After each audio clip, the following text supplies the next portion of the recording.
Well, good afternoon, everyone.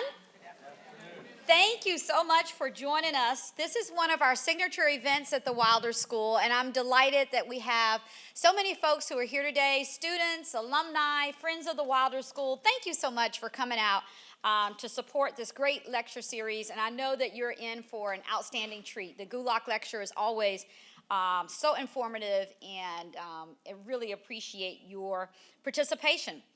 So welcome to the 2025 Morton B. Gulak Lecture in Urban and Regional Planning. This annual lecture honors the legacy of Dr. Morton Gulak, who helped found our Master of Urban and Regional Planning program more than 40 years ago. And he taught at VCU for 38 years. His commitment to community engagement, hands-on planning, and student engagement continues to guide the work that we do today. One of the things about having a named lecturer and being at the university for so long myself, I did have an opportunity to interact with Dr. Gulak and to know him well. And so when this lecture series was established after his death, it was most appropriate to remember his remarkable contributions that he has made to our community and to our students and to our school and to the MERT program in particular. We are also grateful for the vision and generosity of the late Paula Gulak, Mort's wife, of course, who with her family helped to establish this lecture series after Mort's passing. Paula had a profound belief in the importance of involving the community with the university, embodying the heartfelt spirit that greatly influenced Mort's career. We extend our warmest wishes to Morton and Paula Gulak's children, Lauren Gulak and Misha Wolf, who are unable, unfortunately, to be with us this evening. However, we do have family representation. We are pleased to welcome Lonnie Pastor. Lonnie, please give a wave to the group. Thank you.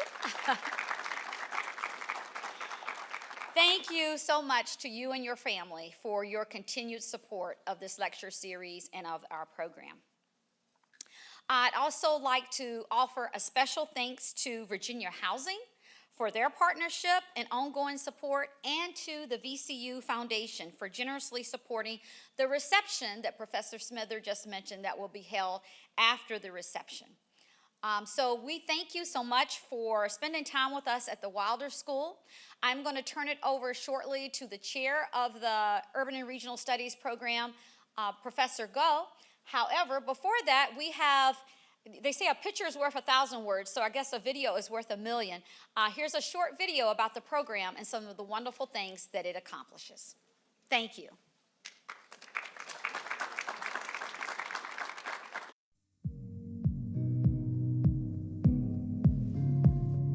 Most urban problems are not just a single issue, they're interrelated with a lot of different things.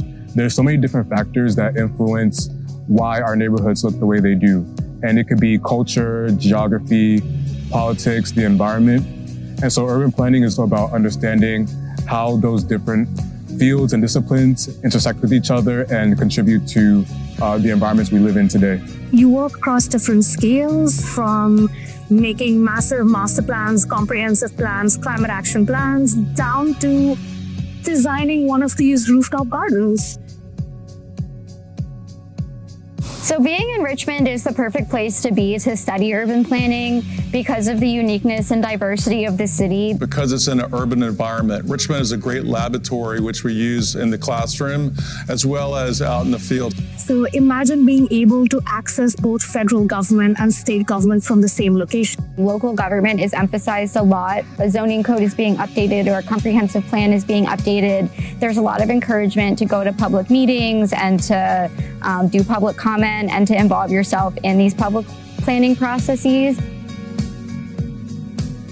At its core, urban and regional studies and planning is practice-based. VCU and the Wilder School are very, very much focused on experiential learning.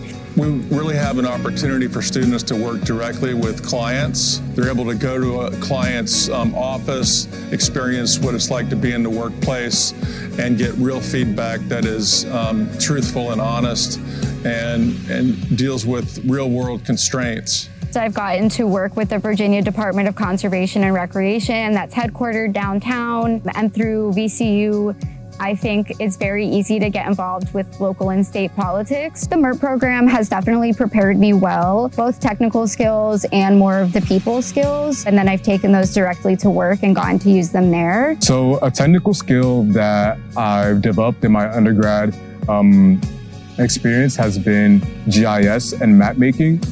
And I was recently able to apply that skill to my internship at a healthcare consulting firm to create various spatial visualizations to represent trends or to convey certain information. A lot of our alumni wind up taking positions in the city, in state government, or in federal government. You have alumni working in consulting agencies and think tanks. You have some alumni that actually start working with the community or grassroots organizations that they had a capstone with or an internship with. There's so many different opportunities and internships and fellowships and networking. The amount of people I've met in only a year and a half is kind of mind-blowing to me. As the president of the Urban Studies Student Association, I've had the opportunity to meet so many students in urban studies, and they come from diverse backgrounds, they come with diverse interests, they want to go into different fields, and so getting that diverse perspective has been really fundamental. One of my favorite parts about being in the MERT program is the social aspect of it and the community that we have. So there is URPSA, which is the Urban and Regional Planning Student Association. And URPSA is really just all about getting together outside of the classroom and having fun, whether it's a park cleanup, a hike, happy hour, or a coffee chat. It's really just all about making connections outside of the classroom. There's so many different electives and professors with different expertise that it's very easy to kind of forge a path specific to you. I get very excited when I've learned something new, and when I've discovered something new, I can actually physically feel that, that excitement, whether I'm doing research or whether I'm in class teaching and learning from the students themselves. Learning more about our urban environments and the way they are shaped, I'm also starting to realize that I can have impact in shaping those environments. If you're interested in studying urban planning, but you're a little bit on the edge, just imagine how great it would feel to walk past a park or a building and to know that you had a hand in influencing how it was built.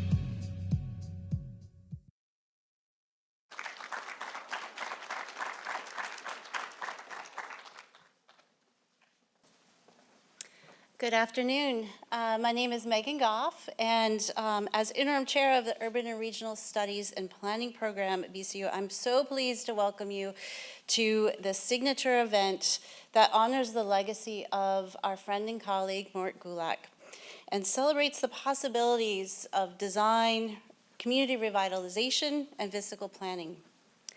From the layout of our streets, to the design of our public and green spaces, to the provision of affordable housing, and the different modes of transit that we could use to get to work, or maybe we even use to get here today. These are all planning. And the built-in natural landscapes of our communities really help to tell the story about the power of thoughtful and deliberate urban and regional planning.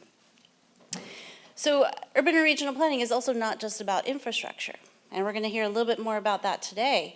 It's about people. It's about working with neighbors to facilitate and design communities so that cities, suburbs, and rural areas are not just places where we live, they're places that are healthy, sustainable, and thriving for everybody. And as we heard from this video, these are some of the things that we learn about and that we create through classroom discussions, through internships, through hands-on experiences in our urban and regional studies and planning programs. As you see up here on our screen, we have our Bachelor of Urban and Regional Studies, our Master of Urban and Regional Planning, and a range of graduate certificates in sustainability, urban revitalization, and GIS. These classrooms are dynamic. They frequently include full-time and part-time students, and they also include a lot of students that are coming back for a second and sometimes a third career. So we're able to kind of benefit from that intergenerational knowledge that happens. So if you're curious about that and you want to know more about our planning programs, please reach out. Today, we have the privilege to learn from an innovative and creative thinker who centers community-engaged design and planning in her scholarship, in her teaching, and in her community practice. Barbara Brown Wilson is an associate professor of urban and environmental planning at UVA School of Architecture, and she's co-founder of the UVA Center on Community Partnerships. Dr. Brown Wilson's research and teaching focus on the history, theory, ethics, and practice of planning for socioeconomic change and on the role of urban social movements in the built world. Dr. Brown Wilson writes for both academic and mainstream audiences and is the author of Resilience for All, Striving for Equity Through Community-Driven Design, which was published by Island Press in 2018. And she's co-author of Questioning Architectural Judgment, The Problem of Codes in the United States, among a series of other writing that she's done. She's currently the leader on a project funded by the National Science Foundation called Building Capacity for Adaptation in Rural Coastal Communities. And as part of this work, Dr. Brown Wilson works alongside a consortium of resident leaders on the Eastern Shore to build the community-driven, data-rich livability hub. She was co-founder of the Design Futures Student Leadership Forum, which is a 5-day interdisciplinary summit connecting emerging design thinkers with the principles of equitable design practice. Dr. Brown's research is often change-oriented, and this means she's collaborating with community partners to identify opportunities to move communities and the field of urban planning towards just transitions and positive transformations. Please welcome Dr. Barbara Brown Wilson.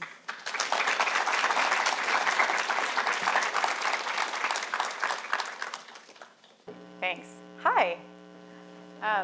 I'm really happy to be here alongside so many cherished colleagues. I'm still sort of buzzing.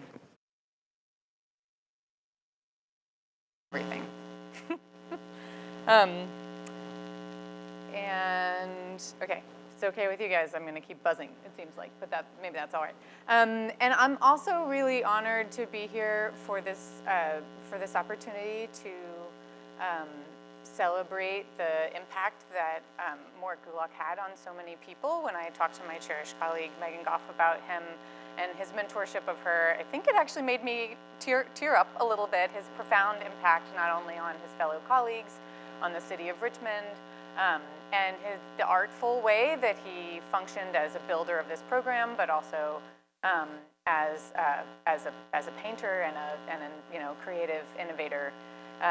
Is really a special thing. So I tried today to craft a lecture that, we're working through this.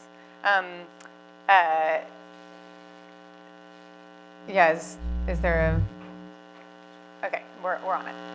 I tried to craft a lecture that's really explaining things through the lens of my work as a pracademic, so not the academic side. You heard some very long titled books. I'm not going to talk about that work unless you want me to in the Q&A, but instead the work that I've done with communities, which feels more resonant with the wonderful legacy of Professor Gulak. So I wanted to talk about how we build power for communities to make their own decisions, especially in these moments of stress where often either emergency management comes in because there's been a disaster or there's a pandemic hits, and there are these moments where what is urgent takes over instead of what is important, and figuring out how to make space to slow down enough to hold both is key. So the plan for the day, if you'll have me, is to define a couple terms that I'll use that are a little bit wonky and have multiple meanings, like co-production and adaptive capacity, and I'll sort of define them together in an amorphous way if you'll let me. And then I'll talk through pretty briefly three projects that I have worked on that I think allow for us to understand some guiding concepts to when I've seen success in building adaptive capacity with communities that are often in these contexts traditionally underserved by urban planning. So we'll talk a little bit about engaging and reframing instead of a deficits-based frame, an assets-based frame for the work we do. And I'll draw in some work from Austin, Texas, when I was a Texan many moons ago, and then some work that I did in Charlottesville with what is now called the Center for Community Partnerships, and many colleagues across Charlottesville during the COVID pandemic. And then to this work that I'm doing now on the Eastern Shore of Virginia, that's much more about understanding how we make decisions with our values as a central form, which is actually, especially for the Eastern Shore, okay, we're doing some decision making over there about, okay. They're a frontline community dealing with sea level rise and climate change. Are we switching out? Okay. No worries. Yeah, of course. Okay, can you hear me? We're good. Yay, all right. No more buzzing. And I'll just stand right here. So first, a little backstory, since we're in the definition of terms stage of things. The civil rights movement is well underway, right? 20 years in 1968, the American Institute of Architects invites Whitney Young, an important civil rights leader, to give their keynote address, and he says a set of famous lines that are probably not what you hope for when you invite a keynote speaker. He kind of shames them all and says, like, you are not a profession that has distinguished yourself by any contributions to the cause of civil rights. You're known for your thunderous silence and your complete irrelevance. Like, ouch, right? And in the end, he says this interesting thing: your role is to give people what they want. And I think that's it's a set of phrases worth unpacking, right? Like, why is it bad to give people what they want? I mean, if we were in a smaller setting, I would ask for your contributions, but I'll posit for the interest of time that in this moment he's pushing against the patron model of architecture, right? He's trying to say that this moment where you give people what they want because you're the designer, not the builder, you're actually absolving yourself of asking, like, what actual communities living in place want. And at the same time, the same year, Max Bond is working. He's been working for about 5 years now, but he's got a manifesto out the same year that says for ARC, or Architects Renewal Committee of Harlem, and actually Paul Davidoff, who many of you read in the planning program, Choice Planning and Advocacy Planning, was a member of his board, is saying, like, we need to design not for what architects think is a good way to live, but actually for what people think, right? This is still a pretty new concept at this time, and I'd say it's still hard today. As I was writing Resilience for All a few years ago, I asked a bunch of community-engaged design, self-identified community-engaged design scholars to map out these words on a continuum, because the language is fluid and things change. Really understanding, like, okay, out of all of these public-facing words for how we design in community with people, what is more professionally driven versus what's more community driven, who's making decisions, whose voice matters, and then also what is more product oriented and what is more capacity oriented.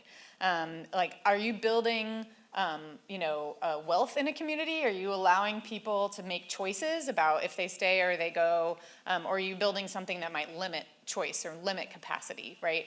And so all of these types of design are wonderful and they are necessary and they should all function in the world for different reasons, but just so everybody knows, I'm up here in this quadrant interested in how do we make things happen in the realms of urban planning, of architecture, of landscape architecture, that are both community driven, so that the lived expertise of people has a major role that it plays, and also capacity oriented. So you don't have to worry that if you build sidewalks into your neighborhood that you're going to be priced out and can no longer stay, right? So choice to stay and choice to have a walkable street need to be hand in hand.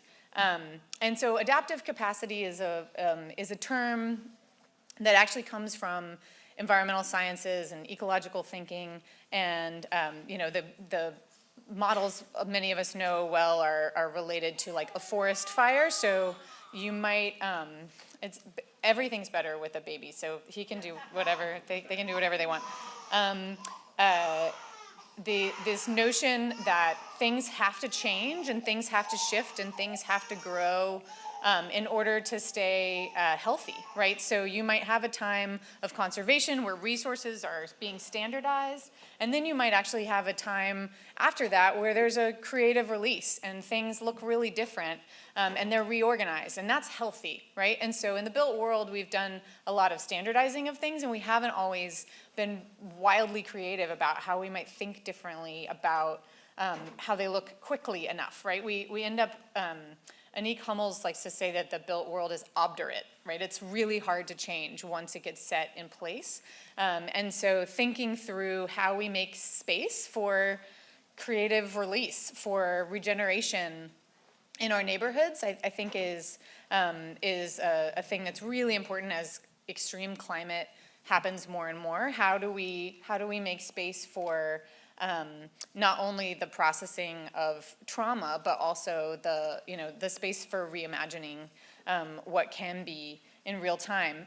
Adaptive capacity also says that, and then again, this is coming from ecological worlds, but I think not asking communities to absorb shock, but asking instead for them to think about and value their relationships. So the redundancies of relationships are really important in ecological thinking, and they matter here too.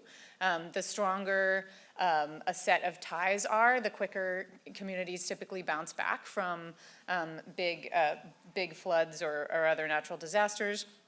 And then the last part of adaptive capacity as a concept is that this notion of panarchy, that actually really small systems can scale up and inform bigger ones in meaningful ways. So like prototyping is really important. Make a small thing, see if it works, test it, grow it a little, see if it expands to the next scale.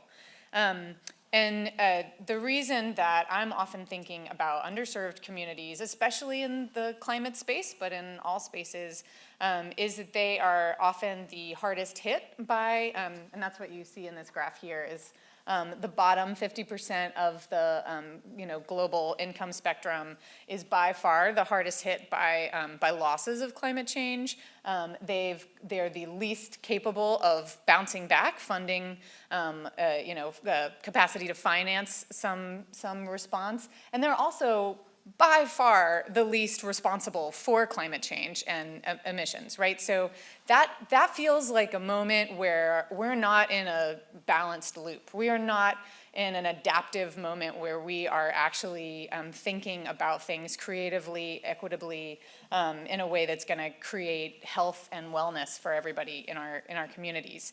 Another set of stats that I think matter here is the racial wealth gap in the United States. We're just talking about the U.S. now. So when we think about 1963 and we start telling stories about the civil rights movement, as I did here today, we think, oh great, there's so many civil rights acts of the years right after this that's really going to help with closing the racial wealth gap. But instead, you see it exponentially growing even today. So these are urban planning challenges, right? How are we going to help people have the capacity that they deserve when the same ways that you build wealth relate to often the built world, and they are also not adaptive cycles that are finding balance. So co-production, to name the other term that I'm going to throw out at you a lot today, is not a new term. I like using this graphic because it's from 2006 in the UK, and it's a community development plan. But really simply, it is not only centering that that local people have lived expertise that is worthy of factoring into our decision-making processes, but also that not only should these local ideas and lived expertise be factored into the design of a surface, but also the delivery of a service. And that's not the way we do urban planning right now, right? Like, we haven't restructured our power systems in ways that make space for really authentic, robust collective decision-making at all. And so it would mean thinking differently if we were going to build enough trust to have these conversations across difference and really to multi-solve for exciting new possible ways to build strength together. So one sort of older story, starting in 2005, I was working first as a student and then as a practitioner that worked from the side of a community design center, and then eventually as a professor on something called, it has many names, but the Austin Green Alley Initiative or the Austin Alley Flat Initiative, depending on which hat you were wearing at the time. But basically what we ended up doing, we were working with a community development corporation called the Guadalupe Neighborhood Development Corporation. They had a bunch of awesome bungalows on the east side of Austin. It was the highest gentrifying neighborhood in the country at the time, and lots of culture. If you know anything about Austin, you can see that's I-35 and the downtown's just on the other side, so a lot of pressures and a lot of people that had lived in their community for a very long time, and even just the rising property taxes made it hard for them to stay. Certainly their intergenerational family members were not going to be able to come move back, build wealth through their housing as well. And this partner at this nonprofit said, I have these really deep lots. Honestly, the alleys are sort of this underutilized thing. It's almost a little bit scary sometimes because there's no eyes on the street on the alleyway. And it just feels like a waste of land. There's all of this underutilized land, and these lots are on deeds of 99 years of affordability. I want a second house there. And it makes it really, the land development code makes it really hard to do. So we were like, okay. If you think about how this happened from a deficit-based lens, Austin is one of the most sprawl-threatened places in the country.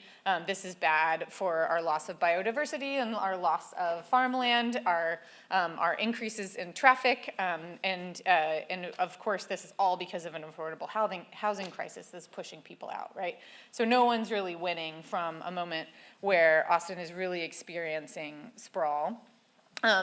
This is also partially because there was a separate but equal plan in 1928 that pushed all of the people of color and all of the industrial uses to the east side of I-35. That same highway you saw is where most of the EPA sites that are contaminated were. And in the 90s, people started cleaning them up through environmental justice, community-led efforts. So all of a sudden, early 2000s, everything is clean and shiny and new and right downtown, and the city deems it a desired development zone for a whole set of reasons that have legitimacy, but also were filled with problematic framings if you're dealing with a housing crisis and people are going to once again get pushed out of the neighborhoods they just cleaned up.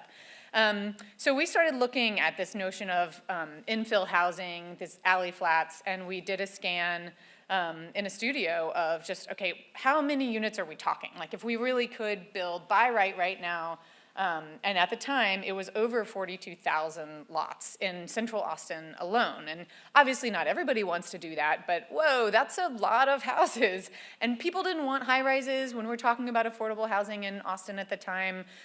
They wanted that bungalow-lined feel and the neighborhood character to be retained, but they wanted to live near their grandmother or their cousin. And there had been an alley flat infill tool put in place, but we didn't know why, but no one was using it. And then a couple, you'll notice all of these green neighborhoods, that's all on the east side, where they've said, yeah, sure, we'll have more affordable housing, and all of the more affluent neighborhoods on the west side were like, no, thank you. And they said it's because it's gonna add too much parking, and it's gonna add too much crime. And urban planners know, like, it's not adding any crime at all, ever, to any neighborhood, and actually you're adding parking because all of these are historic houses with no parking, so nope, sorry, what are your other fears? But it was a conversation that needed to get a lot more nuanced. So we worked through design builds at the School of Architecture to build 2 alley flats that were 5 stars green out of the local green building program. One has a solar trellis, the other one has a terracotta rain screen, and they're all very cool, and the great-grandmother of the people living in the front house is in a fully accessible unit in the back. It's wonderful. But we also learned pretty quickly that we had to get official letters from the heads of departments in order to do this thing that was supposed to be very very feasible. It was actually completely impossible. So I know you can't read this slide, that's almost the point. We mapped out all of the land use codes and how they contradict one another, and we're like, at this point, it is physically impossible to do this thing that you say there is a one-stop shop to do. And so some of it was just holding our own planners accountable for like, we gotta clean this up. In fact, one architect that had been a planning commissioner member said in a focus group we held, like, oh yeah, the land development code is just this past scar tissue of past development battles. And I was like, that is a really good metaphor. We gotta clean up the scar tissue so that we can think about how to align our values with our practices. And so then the studios got really creative. We started thinking about green jobs and how to standardize some of the wall components so that you could actually make these things affordable, because it's really hard to do. But I think some of the most important things happened through moments like this. So this was a very early student visioning, and I was like, what at the time? Because there's no Red Rock in Austin. Like, what is happening? Why are we bringing this in? But it was great because the student was like, what could be? Like, what could the alleys become if we stopped thinking them as only like a place where your trash is picked up and start thinking about them really creatively? And so then we started thinking about, okay, well, if an alley flat was not a thing that was a source of consumption, because that's what people were thinking it of, is like affordable housing that takes my resources and adds traffic to my neighborhood, but instead if it was a way to have energy production, a way to have water production at the neighborhood scale. Austin Energy is a municipal energy provider. They could do all sorts of cool things that they weren't really doing yet. And we were like, yes, but legally you could. And we could take down a whole power plant if we actually had distributed energy production at that scale. Even just thinking about pedestrian pathways and food production.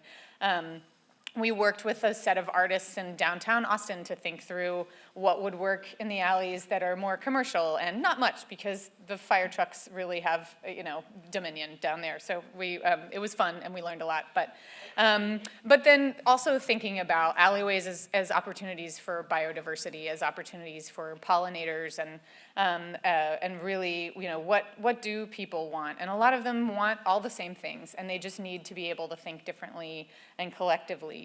At the same time that we're building this project, the City of Austin has its first Office of Sustainability, and they start bringing together all the different departments, because of course it isn't just one, and Public Works in the end is a huge part of this, and they've, by the end of this project, implemented a neighborhood design, pathway, where basically anything you want to do as a community, you can go to Public Works, you can pitch your budget, you can, so they're really opening up the ways to think about the landscape and how it might change. And then in the meantime, policy, crafting was necessary in order to make it so that as long as you were committed to deep affordability for the units of housing, you could get access to different types of funding sources to really make alley flats aligned with the goals of affordable housing, but also aligned with these other kind of generative ways to think about space. So thinking about an asset-based frame in this case really allowed for some very important measures to take place and to be embodied that made just creative flow easier. Switching now to COVID response in Charlottesville. We had been working through a new strategic plan at the University of Virginia that was called, the good neighbor part of it was a third of the plan, and a big part of that was the center that was originally the Equity Center, but it's housed within something that still exists called the Center for Community Partnerships at UVA. And we were really trying to think through what it would mean to be a good neighbor as the university, a major employer, a major healthcare provider, all of those things. And we thought about practicing humility, about pursuing mutual benefit, about authentic partnerships, and what does that mean? And we're working with our local community who's telling us like, well, it means like knitting supportive systems instead of always taking over everything, and being that presence of a supportive friend and partner instead of always sort of recolonizing new projects because you get a grant and then it goes away and then you go away and nothing is stable. And so we started thinking through, okay, well, how do you pay people for their time, right? If part of this is recognizing lived expertise and literally giving out the resources necessary for people to come to the table and stay at the table, anyone who's tried to have a partnership through a university knows it is really hard to pay people. And so even just developing those skills became a big part of our effort. This is actually a funding guide that was we learned from indigenous communities about honoring local knowledge and created something legible that's like, okay, so an academic scholar would be paid this much for their time. If we're going to ask for these deep commitments of time from our local colleagues that have equivalent wisdom, how do we compensate them, and how do we make that legible to other groups wanting to do the same thing across the university? And this is all right before COVID hits. So we were shiny, new, exciting. We hire our executive director, and a month later, COVID takes over. And so you immediately switch into mutual aid, right? You're like trying all to stay alive and to support everybody who's hardest hit.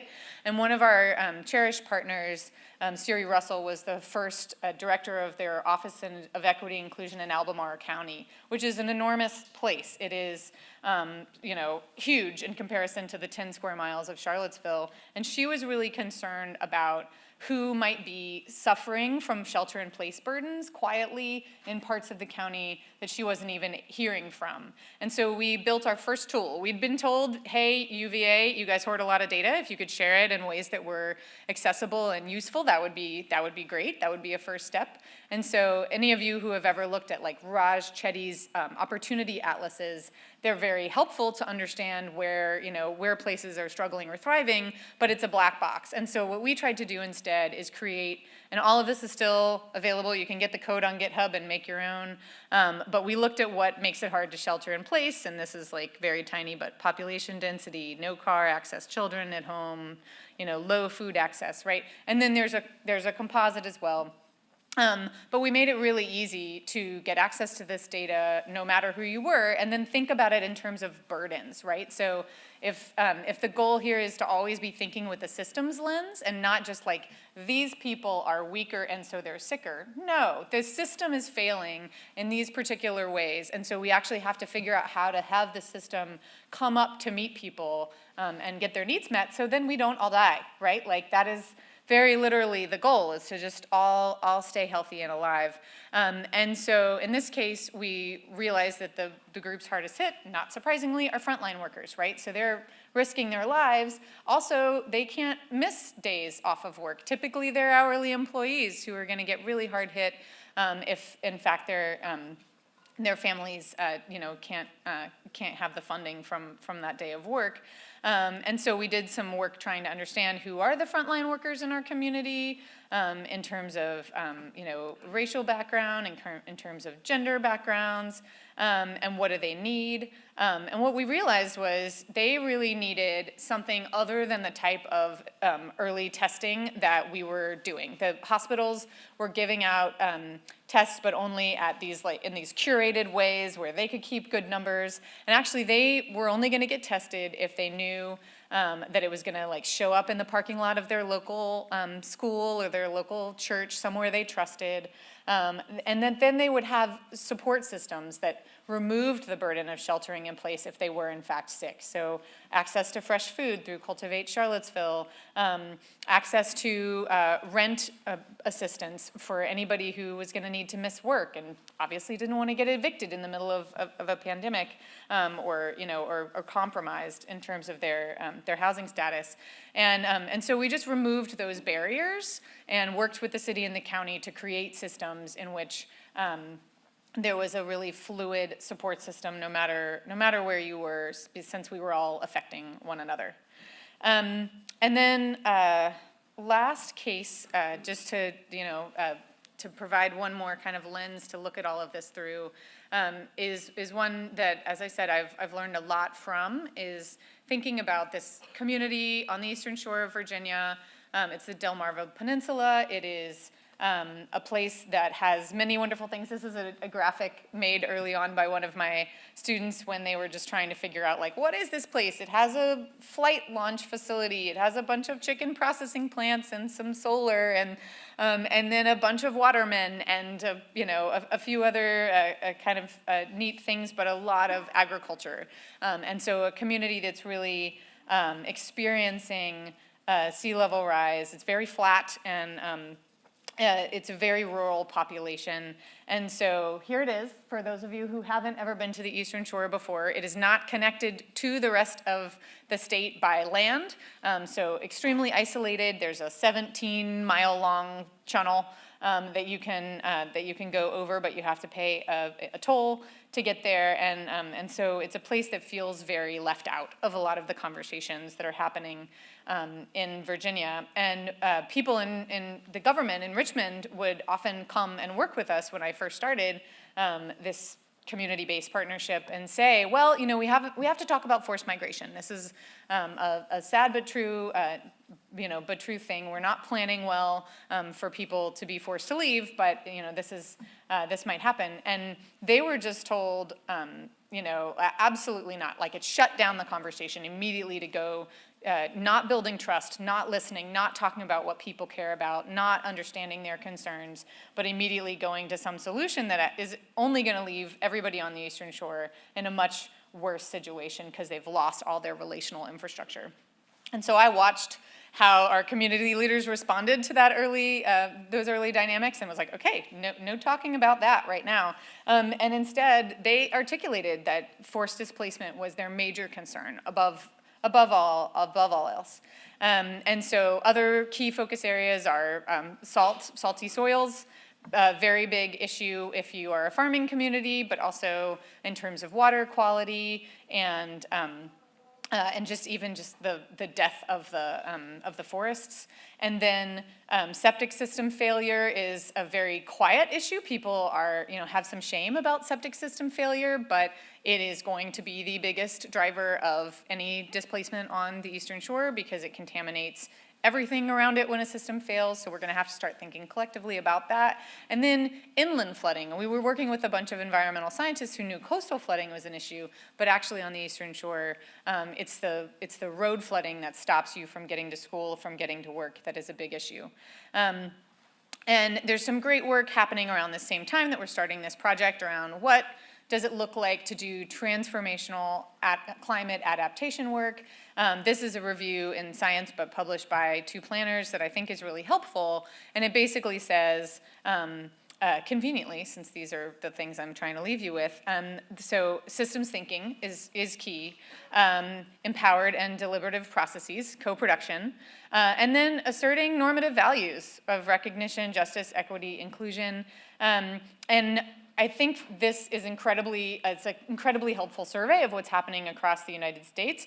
It doesn't deal with rural communities at all. It doesn't meet those needs. And so really trying to figure out, okay, well, what does meet the needs of the Eastern Shore community was a big part of our work. We got a 5-year-long grant that ends this summer. Luckily, we've got some continuing funding now to take some action on what we've learned. And the goal, it was originally colloquially referred to by our community advisory board that drives all of our decision making as the Climate Equity Project. But then the more that they would get out and talk to local politicians, local leaders, climate and equity both didn't resonate with a lot of local people, partially because, as you saw in that graph earlier, they're not actually the ones creating the climate crisis. And so they're like, why is that our problem? And then also for them, it was about livability. And this is before a lot of language changes that have been sort of government induced. So it was really profound learning for me to be humble enough to be like, yeah, livability makes sense. Like, that is a frame that actually does allow us to change our paradigm and to share values.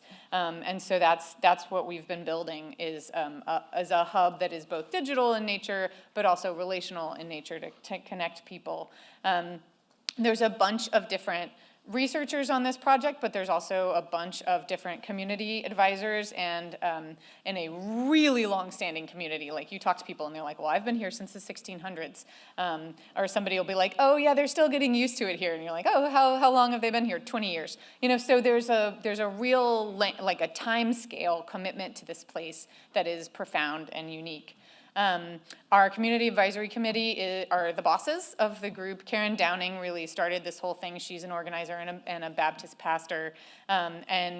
Before he left, Andre Elliott, who was the executive director of the YMCA in town, which is a huge anchor asset, was just a rock star community group. He's just taken a big promotion, and now he's in Maryland. We miss him very much. But luckily, Allison Bradshaw of the health department has been a key colleague. So we, as you'll see here, these people were appointed because they work at the United Way, they work in the county, they're a multi-generational farmer, they're the science teacher at the community college. You know, they have important roles that they play in this local community, working with often those that are most burdened by these issues. It's a big, massive, clunky team of people, which sometimes is a really good thing and sometimes is a total mess. So a lot of it is just trying to keep us all communicating fluidly across a lot of different disciplinary language barriers. We heard early on, like, the winter is a really good time for workshops. Farmers are busy at other times of year, makes sense. The summer is a really good time to engage young people, which wasn't a part of our original plan, but became a driving force.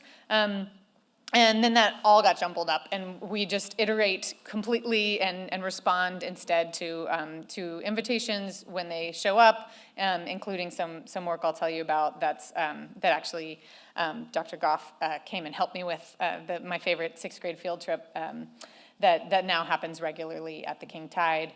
And most importantly, it was a lot of weaving together things that already existed, right? We don't need to create new things all the time in order to build capacity, to build strength. We should value what we've already, the relationships that already exist and build on those. And so that's a lot of the magic of this work. A lot of the environmental scientists that have been working with the LTER, the Long-Term Ecological Research Project, for 30 years had always only been looking out at the water. And so they had invited us to come in, partially to do the same thing we did with the Equity Center in Charlottesville, because they were like, we've been ignoring our own community. And they thought we were like magicians when 80 people came on a rainy day when there was flooding to a workshop. But no, they were coming for their community advisory board colleagues, right? Like, they weren't coming for me. They were coming because their friend who leads the Chamber of Commerce invited them to this thing. And so it's about those relationships and honoring them as so important. And once again, we prototyped some stuff. So they did want a decision support tool. They liked the ones we'd been building at the Equity Center. And so, you've got to share things while they're imperfect, and they can scale up and they can become better. So we made an early social demographic tool just to get an understanding of even like, what do we call, the Eastern Shore has 19 different jurisdictions in 2 counties. So even just figuring out what communities live in the tiny parts of each jurisdiction is really hard work and locally sourced work. And not surprisingly, people want to talk about their history. When your history is that fantastic, do not ignore it, right? And so we would make big, long timelines that talked about the history of a place, and we would learn from, the ferry captain's granddaughter about what a horrible taking it was when the bridge came in and the ferry was lost and the railroad was lost, and the ways in which that changed trade opportunities, the ways in which it limited choice, right? So people see that bridge as an absolute violence. And of course, it's not the bridge's fault, but the ways in which some technological innovations have actually served to limit the people of the Eastern Shore.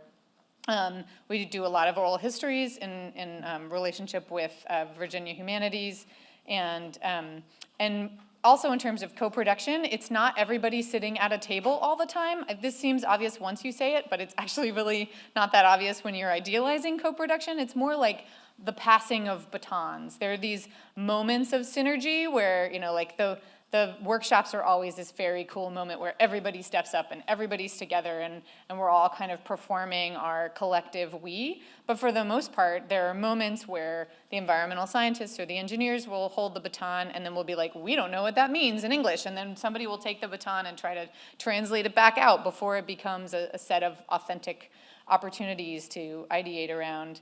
And it also allows for a much richer analysis. So we knew that there was flooding happening. We didn't understand the way in which it impacted schools, the way it impacted healthcare provision, the way it impacted septic systems. And so having these conversations in a very rich way means for extremely different responses and extremely different next steps than it would if it was just, coming from one disciplinary lens.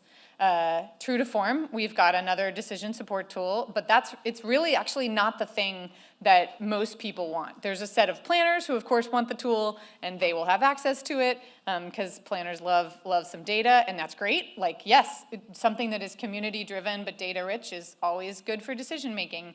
And in this case, it does do some projection work forward because people really do need to understand what's happening, especially related to groundwater and these other concerns that have huge public health impacts. But also, we've been focused on a lot of graphics that really convey what's happening and who is going to be hit the hardest. It's low-wage workers, for the most part, on the Eastern Shore that are going to get hit really, really hard, and renters.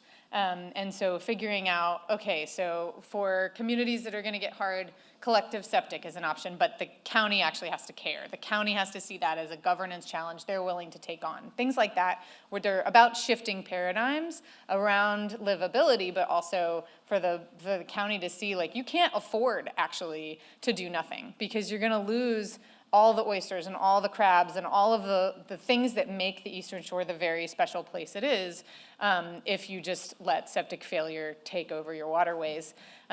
We made a lot of graphics. Actually, this is that very talented person I mentioned earlier, Daniel Carmelo, has worked with us throughout the project and is a landscape architect and urban planner who's made us a lot of really beautiful visuals. But these are always co-produced with the assets of the Eastern Shore in mind. So you see sunsets, you see real people and real houses and real people working together. There'll be people talking about, like, I just carry my, I carry my tools in my truck so that whenever there's a tree down, I can just saw it and move on and help everybody in the community, right? So these visualizations not only that help you understand what is marsh migration, what is ghost forest, why should I be concerned about these things in a way that doesn't actually conjure up as much fear and adrenaline that shuts people down in talking about this stuff, but instead it comes from this place of, like, oh yes, this is what we care about. We care about supporting one another. We care about finding a way forward. And then I'll close shortly, but I wanted to bring in a recent piece, Landscapes of Retreat, that I think is does this really good job of thinking about retreat, because people often, when I start talking about the Eastern Shore, they get really stressed out. They want to, like, solve everything for them. We're not solving it. They are solving it. So you should just, like, relieve yourself of that burden. But one thing I like to think about when I'm thinking about what does retreat mean? Retreat can mean a lot of things. And this book is all on her website, so you can just go check it out tonight if you want. It's very beautiful. But it needs also to be informed by a heightened sense of what's going on collectively. That's something planners can do. An established relationship to the past, not only with your elders, but also with other species and at many time scales. A degree of political organization locally in the community to facilitate decision making that reflects local values. And then this last one is really interesting: a communal naming ritual or ceremony that begins life anew. So there's something about habits and the way that we practice our habits together that feels really resonant. And not surprisingly, the young people were the ones ready to, like, push forward on, okay, how do we think about these issues? How do we show up for them? So they did, in an art class that we worked with early on, they did intergenerational interviews, and a lot of septic failure came up immediately, but also, these feelings of isolation and these feelings of, like, we're gonna make it through together. And I'm gonna end in just a minute with a video that actually has them speaking for themselves. But I will say, since I teased this up, one of the rituals I've been really honored to be a part of now for the last 2 years is at the King Tide, which Noah made up that name. They call it the Marsh Henning Tide locally because it's the highest tide of the season and it's good for hunting. But it's a predictor of future sea level rise, and so, or future tides. And so we go to the VIMS Watch a Preeg site with 60 sixth graders from the local Nandua Middle School, and we look at old maps. We understand the way that the Eastern Shore has actually always been mapped by people since the 1500s. We understand that mapping is just a journal entry that somebody made that day spatially, and you're about to go make one, and then we chalk it out on the ground, which is typically alarmingly high that day, and then also we look into the future. We say, okay, well, the projections based on where it's been and where it's going are, when you graduate from high school, it's going to be way up with levels and cool environmental science informed things.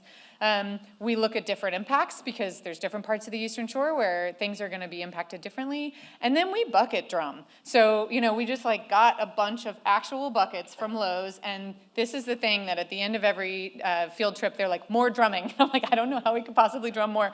But so we start with actually this was not on purpose. This is just when Noah started collecting this data, but that was the year I was born.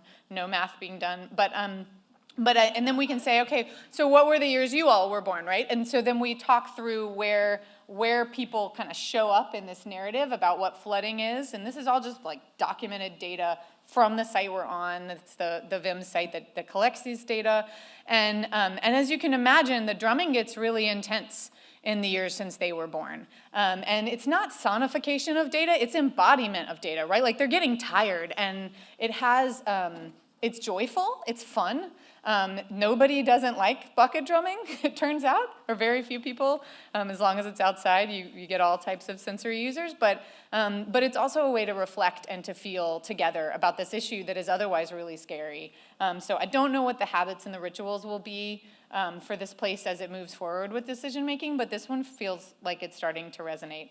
Okay, and then as promised, I'm going to end with the 8th graders. There's so many different issues. There's pollution, people not being able to flush their toilets, flooding that's stopping people from being able to get to their day-to-day life. My aunt, she lives on near the water, and sometimes she can't even leave her house when it gets really bad. School got canceled. We got out of school early. They really quickly got us on the buses and sent us home because it was raining so bad and it was flooding so bad.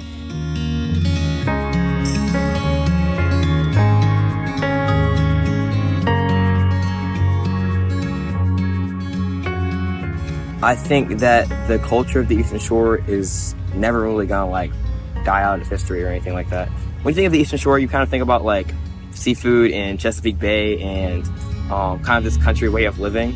And I think that's pretty cool because it's kind of more freer than the city. So the future of the Eastern Shore, I want to say, is bright.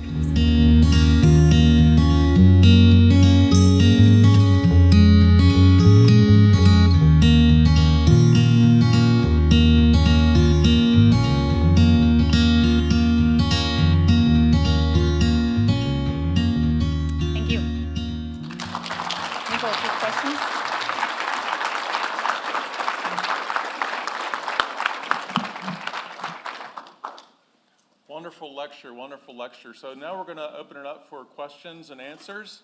Do we have microphones to circulate? Or you could come on down, that would be good. So we're going to have a period of about 15 minutes. Can you guys hear me? Yes. Okay, great. So if you'd like to ask a question, why don't you come down to one of the microphones here, and we can address your questions there.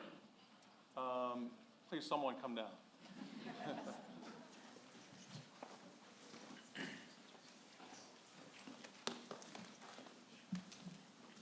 Hi.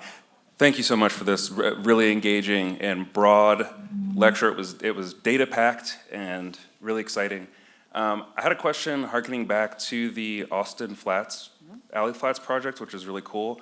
I think there's a lot of opportunities for that. And you mentioned, the affordability crisis and maybe underused land and density.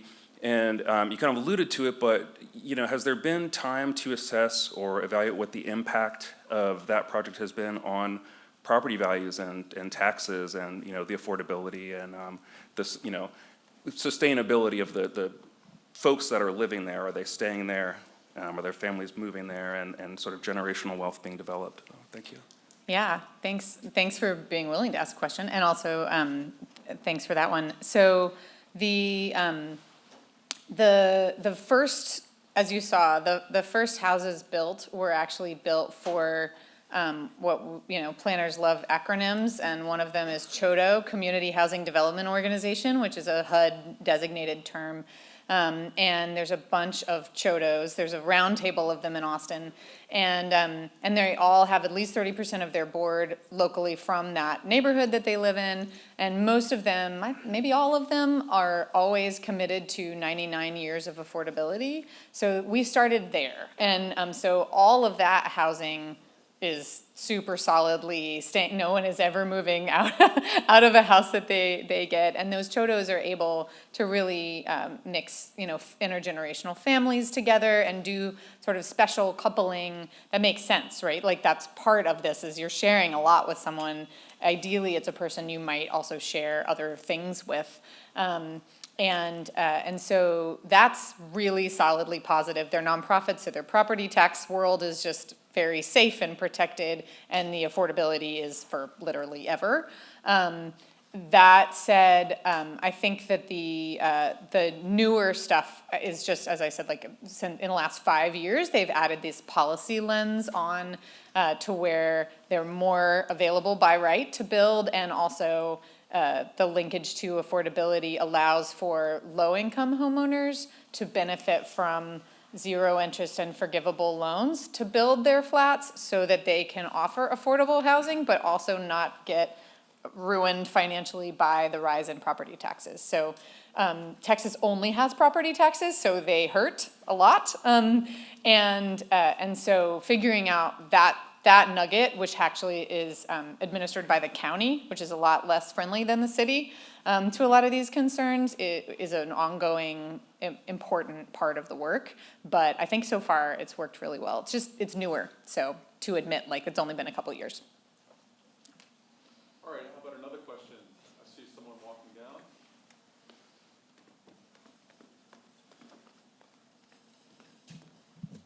Hi there. I would like to know if you've ever been on the other side of a community conversation as like a member of the community rather than the presenting team, and if you think there's a way for community members to engage gracefully with the teams who are perhaps bringing like a top-down solution rather than a bottom-up solution. Oh yeah, I mean, most of these projects are, I was a member of that community as well when I was showing up. That's my preference, is to work with people that I live with and near, and I never go a place that I'm not invited, but I have found that the really key thing on both sides when a group is pushing back against a top-down approach is that you try to be pretty generous with your assumptions about, motive, right? Because really, nobody in no one in this room ever wants to do something to harm anyone else. Like, that's not why we come to these professions. And it's certainly not for the enormous amount of money we make from them, right? It's because we care about, design being changing existing situations into preferred ones, right? We're like optimistic people that think something could get better. And so I've watched it work in many ways where a designer would come in with a top-down system and plan and need to be called in instead of out by a community group.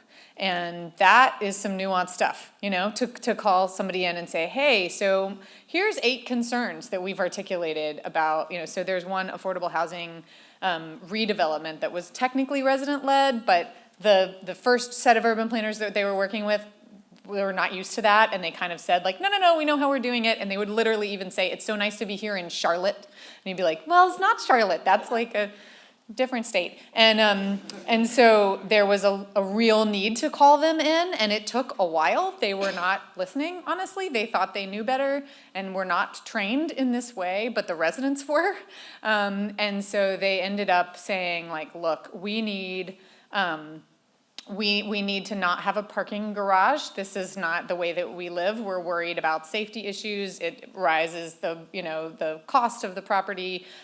We need different housing mixes. They were proposing a bunch of like studio lofts, and then all of the affordable housing was going to be like, for families of 4. And it was like, okay, so that means that all the children will be over policed. Like, so just going through each of these issues in a way that's like, as a family, here's how I'm viewing your design proposal, and here's why it's a problem. Can we work this through together? And honestly, in that case, it did not get the ear of that firm, and they did not get the bid for the next phase of development. And so in that case, there was a big pivot to a firm that did care. But I do think it's very possible to call, I hope all of us get called in and not out, because there's a way that fostering is just never anything, so whatever you can do to kind of be generous, but be direct seems like the way forward.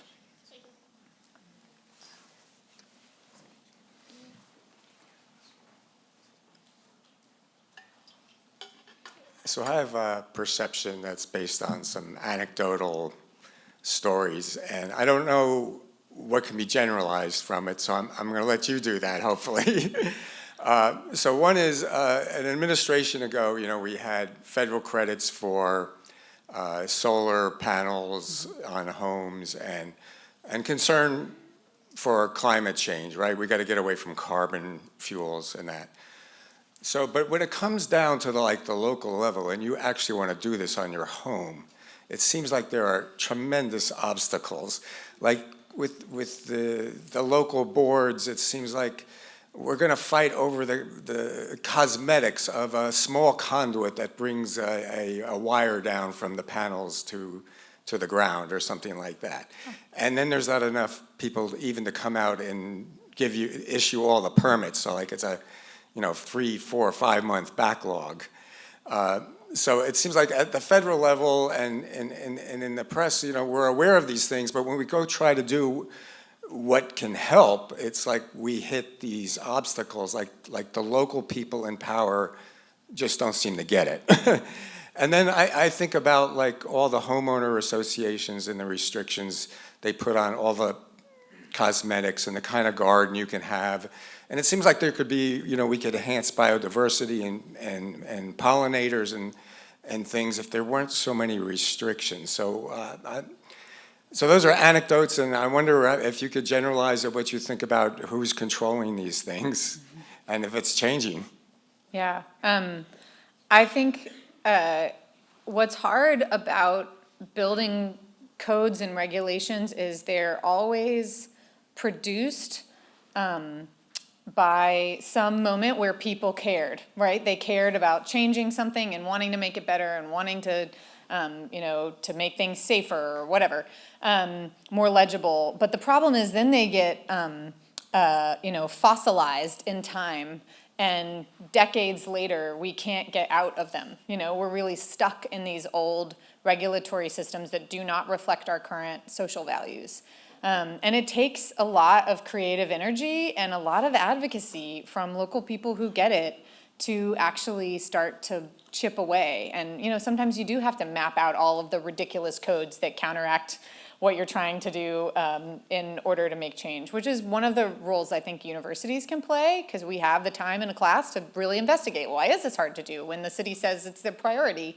And it just really, so Danella Meadows has this great piece called Points to Intervene, Leverage Points to Intervene in a System. Megan and I have been writing on it, so that's why I'm looking at her. And she maps out all of the different points of intervention, and the most powerful ones are not taxes or like even tweaks in feedback loops. It's actually paradigm shifting work, and change the goals of the system, change who's in charge of the system, think about self-organization in a collective way, and that's slow. work too. So what I hear is that you're an early adopter trying to actually find ways to get solar into your property. I'm on the board of the Community Climate Collaborative, and they've opened a Richmond office recently, and they are one of those groups that's trying to make pathways for alternative energy sources to be real and feasible and easy for residences and businesses to use, and they actually have a lot of policy tools. They've helped Charlottesville a ton. So go see how you can support them, maybe. But yeah, it's hard work, and it's long, and it's slow, and it requires a lot of beautiful visuals.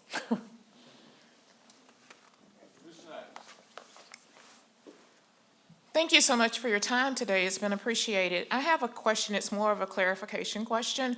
When you started focusing on rural Virginia, there was a slide where you talked about 42,000 was the population of rural Virginia. I want to know what parts of Virginia were you considering to be rural, because you immediately talked about the Eastern Shore for the remainder of your lecture. And I have a specific interest in southwestern Virginia. So if you could clarify that for me, I would appreciate it. Thank you. I think that was just a slide design problem.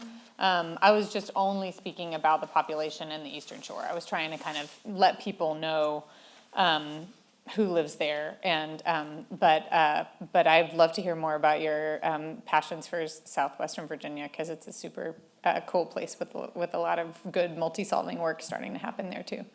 But yeah, I was just really talking about that peninsula. Thank you. Yeah. Other questions?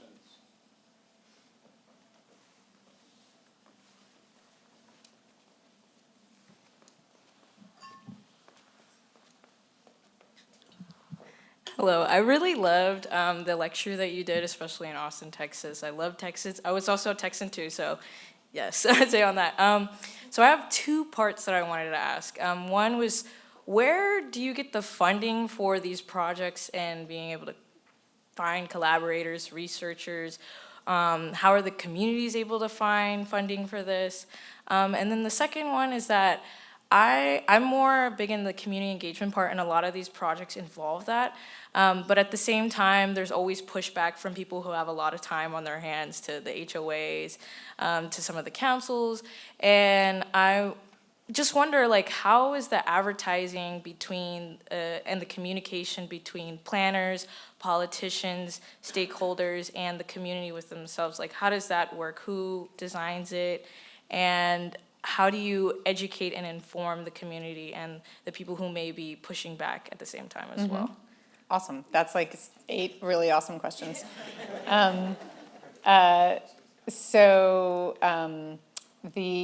think in terms of funding, I think one of my main skills, if I'm going to be honest, is grant writing. So I'm lucky that that's a part of my job as an academic, and when I was at the Community Design Center, which was a nonprofit, also a main part of my job.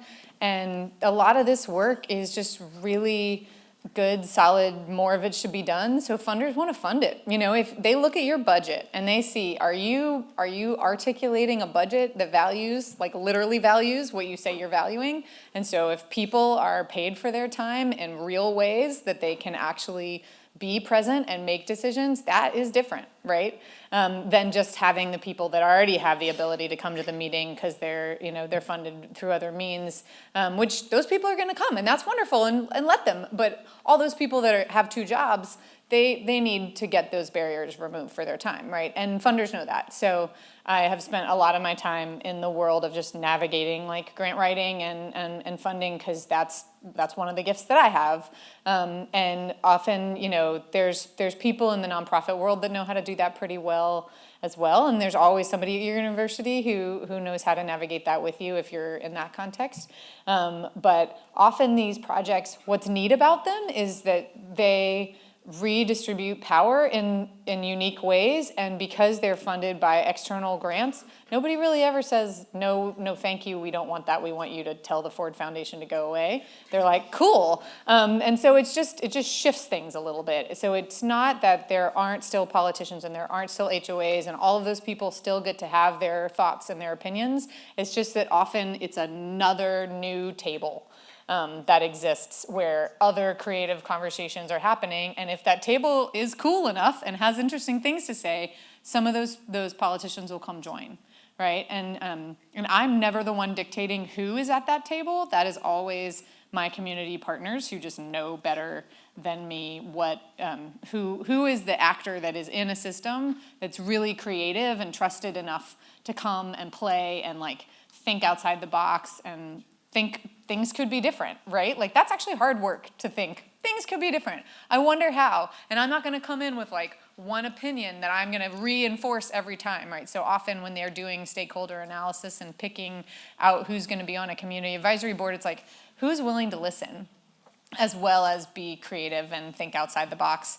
And then it sort of does its own thing. You know, you are present but I mean, like youth will make really good posters, and all you have to do is make sure that you've paid for the venue and got the time right, and you know, somebody will tell you where to get your catering from, and then you do that. You know, so it's really like a lot of like logistics for the people behind the scenes to help the community engagement process go well, but people know what they like to eat. People know when they want to have a meeting and where, and then yeah, young people are super good at making visuals that make people want to go hang out. So it's often just like getting out of the way. Great. We have time for 2 more questions, so please come down.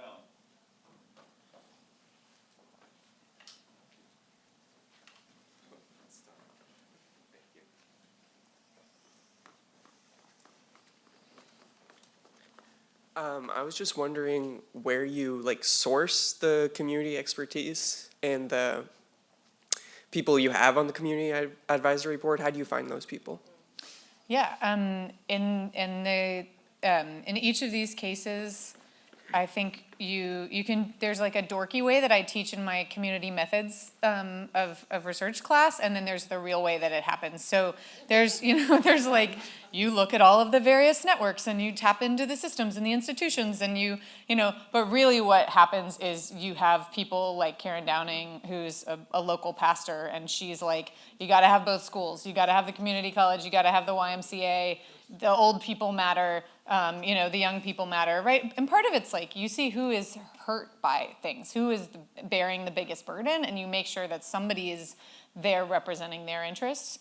And then who are the key influencers that need to be at the table because their voices matter. So like the Chamber of Commerce person gets that local businesses matter and that their voices need to be heard. So yeah, there is like a review of all of the key actors and institutions, and then also there's just like a chatting about the people that are willing to come to the table and that won't be a jerk in the meeting. Great. So time for one more question.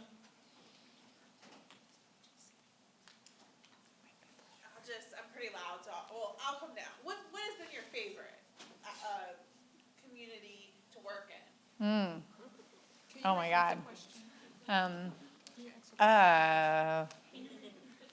Oh yeah, my favorite community to work in. That's like picking a favorite family member, and I plead the fifth. No, I mean I think that working in Charlottesville is a real honor. Like Paul Harris is here today. He's now at VCU, but he's been a cherished colleague of mine for a long time, and it's a small place. It's 10 square miles, but and it's a weird place with a super weird history. Many of you know since you're neighbors. But it's been a place that, at least for the 12 years that I've been there, people are willing to be honest. They're willing to listen. They're willing to love their neighbors in ways that has been really fun to be a part of. We've done a lot of like super creative things because we were all like, okay, so it could be better. Let's figure that out. So.